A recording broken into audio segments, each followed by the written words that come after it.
네, 도전 상한가 시간입니다. 오늘의 새로운 전략주 들어보는 코너이죠. 먼저 적풍 전문가님의 오늘의 추천주 들어보겠습니다. 네, 오늘의 종목은 예고드린 대로 화장품입니다. 네. 첫 번째, 모델을. 두 번째 네. 다 이제 화장품 가져왔는데 네. 이 종목은 공개 방송에서도 한번 언급을 드렸던 종목이고요. 종목은 VTGMP입니다. 네. 이 회사가 오늘은 다른 화장품주들에 비해서 많이 오른 편은 아닙니다. 그렇지만 이제 볼만한 내용들이 상당히 많이 있는데 VTGMP 역시도 그 중국의 매출을 원래 많이 이제 도전을 하고 있다가 이제 새로운 시장으로 옮겨서 흔히 말하는 대박이 난 그런 케이스입니다. 2021년도에 일본발 한류 열풍에 의해서 그 당시 이제 매출 기준으로 봤을 때 뭐 거의 500% 가까이 2021년도에만 늘었다고 하더라고요.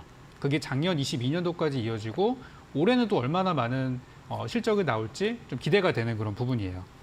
그래서 이 회사는 이제 그런 화장품 사업, 원래는 GMP라는 회사다 보니까 화장품이 본업은 아니었는데 신사업으로 화장품 사업을 시작하고 그리고 나서 실적이 드라마틱하게 개선된 그런 회사가 되겠습니다. 재무제표 잠깐만 좀 보여드리면은 네. 영업이익이 2019년도에 100억대, 2020년도에 55억이었다가 21년도에 갑자기 200억대로 늘어났고요. 22년도도 그 수치를 유지를 하고 있어요. 이 배경이 바로 화장품이거든요. 그래서 이제 이 VTGMP는 원래 하고 있던 라미네이팅 사업 이런 것들은 다 잊어버리셔도 되고 이제는 화장품사로 보시면 되겠습니다. 그래서 VTGMP가 제가 다른 기업들이랑 비교했을 때 좀 다른 기대를 하고 있는 부분은 자회사인 큐브엔터인데요. 지금 큐브엔터의 지분의 50%를 VTGMP가 가지고 있고 현재 큐브엔터는 최근에 이제 엔터주 열풍에 이어가지고 작년 언제입니까? 6월 달부터 지금까지 지속 우상향을 보이고 있어요. 네. 그래서 이 자회사인 큐브엔터와 VTGMP가 전개하고 있는 일본에서의 화장품 사업의 시너지가 분명히 있을 거라고 저는 보고 있습니다. 근데 주가가 그게 많이 이렇게 반영된 부분은 아니지만 지금 현재 주가는 VTGMP의 주가는 큐브엔터에 비해서 너무 저점이라고 생각을 해요. 네. 그래서 그런 부분을 기대를 하고 있고요. 마지막으로 이건 제가 크게 기대하는 부분은 아니에요. 네. 근데 이 VTGMP라는 회사가 올 초에 신사업들을 발표를 많이 했는데요. 그 중에 하나가 수소 연료전지 그리고 또 하나는 리튬 황 전지용 양극재를 생산한다는 신사업 발표를 했습니다. 그러니까 원래 아니 화장품으로 잘 나가고 있는 회사가 갑자기 배터리를 넣는다고 라는 시각 때문에 그렇게 시장에서는 이렇게 우호적으로 보지는 않습니다. 그렇지만 또 가능성이잖아요. 또 하나의 가능성이라서 지금 배터리주들이 올라갈 때 이 종목이 같이 막 이렇게 엮여서 올라가지는 않았습니다만 미래의 어느 순간에 저는 이게 또 주가를 띄울 수 있는 재료가 될 수 있다고 생각해요. 그래서 네. 큰 기대는 하진 않지만 수소 쪽이랑 2차 전지 소재 쪽으로의 진출 신사업도 저는 한번 기대해 볼 만하다고 보여집니다. 그래서 VTGMP는 오늘 좀 올랐기 때문에 내일장 밀리면 떨어지는 구간에서 분할 매수하시기 바라겠고요. 목표가는 5% 이상 잡았고요. 네. 가격으로는 6,900원 목표가, 손절가는 5,700원 제시드리겠습니다. 네, 추천주 VTGMP였습니다. 특징주 두 가지 종목에 이어서 추천주도 오늘 상승했던 업종 화장품주 소개해 주셨는데요.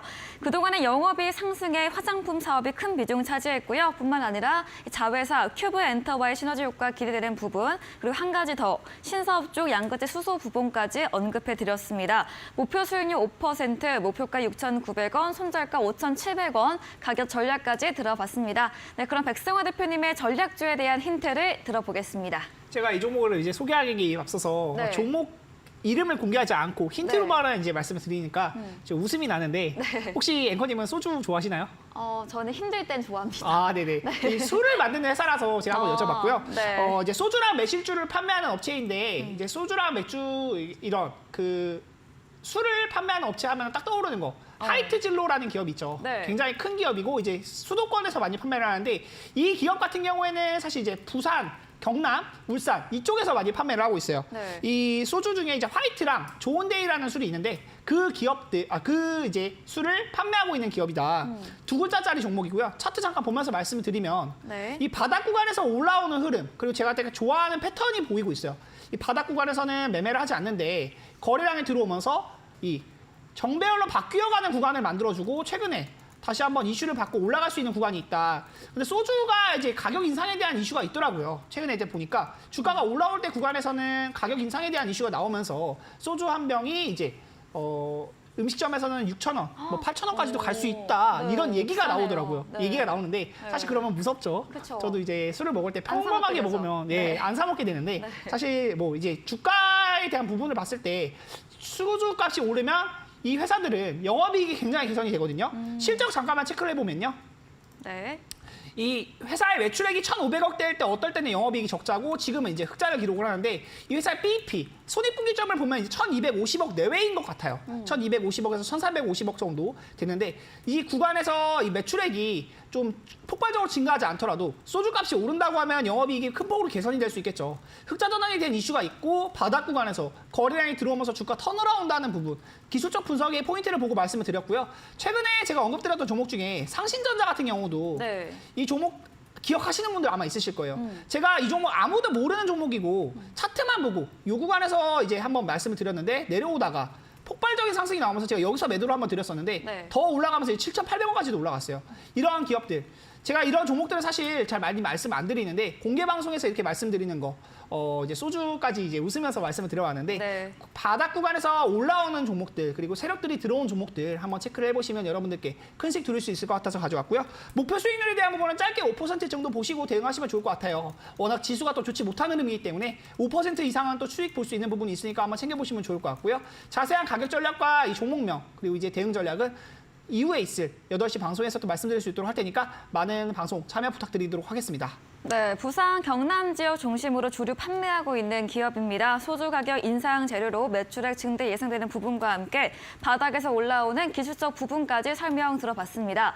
전략주에 대한 자세한 대응 방법을 원하신다면 문자 샵 3772번으로 백승화 대표 적어서 보내시면 입장 가능한 채팅방 링크 보내드리겠습니다. 이제 10분 후입니다. 8시부터 백승화 대표님께서 무료 온라인 공개 방송도 준비 중에 계십니다. 공개 방송에서 어떤 주제로 이야기해 주실지 한 번 더 들어볼게요. 아까도 여쭤봤었는데 이제 네. 앵커님도 알고 계시니까 CPI 발표에 대한 이슈가 있어요. 네. CPI 발표가 지금 컨센서스 5.0%거든요. 네. 사실 항상 중요한 것은 이게 몇 퍼센트인지가 중요한 것보다 예상치가 몇 퍼센트인지를 알고 예상치보다 높게 나오냐 낮게 나오냐 이게 제일 중요해요. 이 구글이나 삼성전자 같은 굴제 대기업들도 컨센서스라는 게 발표가 되잖아요. 실적이 실제로 나오기 전에 예상치 이제 증권가 이제 뭐 애널리스트들 그리고 이 회사의 현업 관계자들 예상치가 발표가 되는데 예상치보다 높게 나오면 어닝 서프라이즈라고 말을 하고 네. 예상치보다 좀 낮게 나왔을 때는 이제 어닝 쇼크라는 표현을 쓰죠. 실제로 이 어닝 쇼크와 어닝 서프라이즈는 주가에 영향에도 미치는 그런 재료입니다.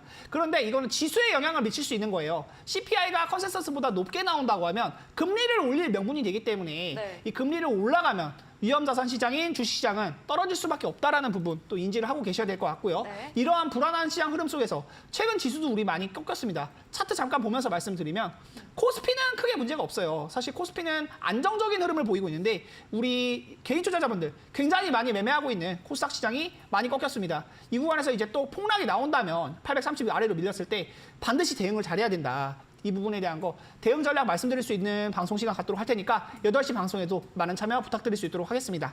네, 4월 CPI 발표 초읽기에 대한 주제로 10분 후부터 시작이 된다고 합니다. 참여해보시면 좋겠습니다.